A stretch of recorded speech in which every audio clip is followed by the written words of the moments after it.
10,000 கோடி ரூபாய் கொடுத்தாலும் சமூக நீதிக்கு வேட்டு வைக்கும் தேசிய கல்விக் கொள்கையை ஏற்க மாட்டோம் என முதலமைச்சர் மு க ஸ்டாலின் திட்டவட்டமாக தெரிவித்துள்ளார். 10,000 கோடி ரூபாய் பணம் கிடைக்கும் சொன்னாலும் நாங்கள் கையெழுத்து போட மாட்டோம். அந்த பாவத்தை இந்த முத்துவேல் கருணாநிதி ஸ்டாலின் ஒருபோதும் செய்ய மாட்டான். எவ்வளவு கொடுத்தாலும் தேசிய கல்விக் கொள்கையை ஏற்க மாட்டோம் என முதலமைச்சர் கர்ஜித்த காட்சிகள்தான் இவை. கடலூர் மாவட்டம் திருப்பயர் பகுதியில் பள்ளிக்கல்வித்துறை சார்பில் பெற்றோர்களை கொண்டாடுவோம் என்ற விழா நடந்தது. இதில் கலந்து கொண்ட முதலமைச்சர் மு க ஸ்டாலின் பெற்றோர் ஆசிரியர் கழகத்தின் அப்பா என்ற செயலியை அறிமுகம் செய்து வைத்தார்.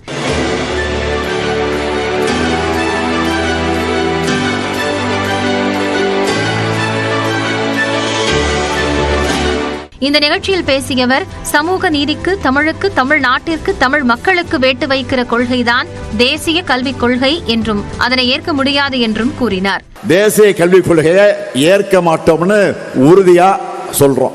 இந்த திட்டத்தில் கையெழுத்து போட்டாதான் 2,000 கோடி ரூபாய் கிடைக்கும்.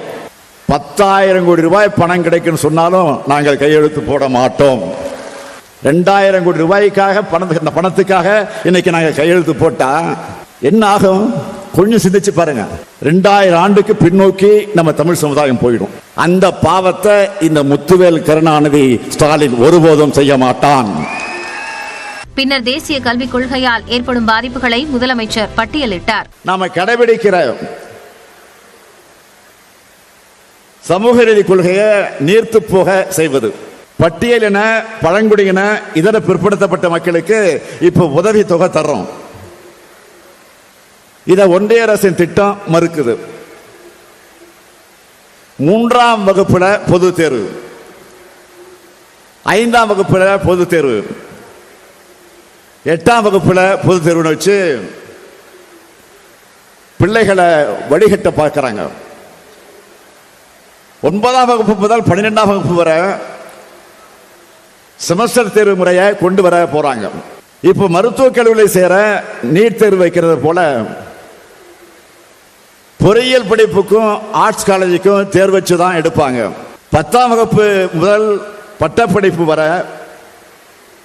படிப்பை தொடர விரும்பாத மாணவர்கள் அவங்களாகவே வெளியேறலாம்னா சொல்றாங்க. 6ஆம் வகுப்பு முதல் தொழில் கல்விங்கிற பேர்ல குலக்கல்வி திட்டத்தை அறிமுகப்படுத்த போறாங்க. எந்த மொழிக்கும் தாங்கள் எதிரிகள் அல்ல என கூறிய முதலமைச்சர், ஆனால் எந்த மொழியை திணித்தாலும் எதிர்ப்போம் என்றார்.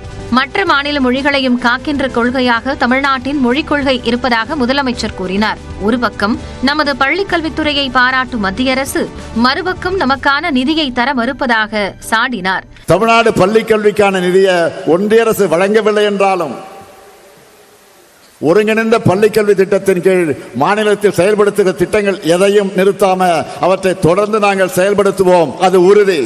தேசிய கல்விக் கொள்கையை ஏற்றால்தான் தமிழ்நாட்டிற்கான நிதி வழங்கப்படும் என மத்திய அரசு கூறி வரும் நிலையில் முதலமைச்சரின் இந்த பேச்சு முக்கியத்துவம் வாய்ந்ததாக அமைந்துள்ளது.